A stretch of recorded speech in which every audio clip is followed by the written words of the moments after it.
دیکھیے، سگریٹ پینا یہ مکروہ عمل ہے۔ مکروہ کا مطلب کیا ہوتا ہے؟ وہ عمل جو اللہ اور اس کے رسول کو پسند نہیں ہے۔ سگریٹ اگر ایک حد میں ہے کہ بھئی دن میں 2 3 4 سگریٹ پیے جا رہے ہیں تو یہ تو ہم کہیں گے کہ یہ مکروہ ہے۔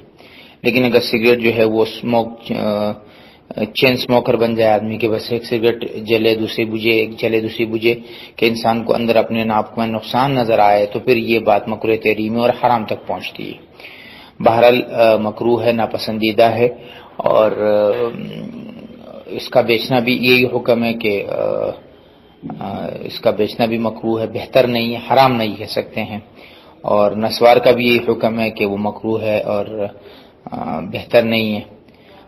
یہ ساری چیزیں ایک ہی حکم میں آتی ہے۔ ہاں، اگر وہ ایک ایسے حد میں پہنچ جائے نسوار کہ بھئی وہ دانت اور سڑنے لگے اور مسوڑے سڑنے لگے تو پھر وہ حرام کے حکم میں چلی جاتی ہے۔ تو جو چیز بھی یہ جو ہلکے ہلکے نشے ہیں، یہ جب ایسے حد میں پہنچ جائے کہ جہاں انسان کو نقصان پہنچانے لگے تو پھر یہ حرام کے حکم میں چلے جاتے ہیں، ورنہ یہ مکروہ رہتے ہیں۔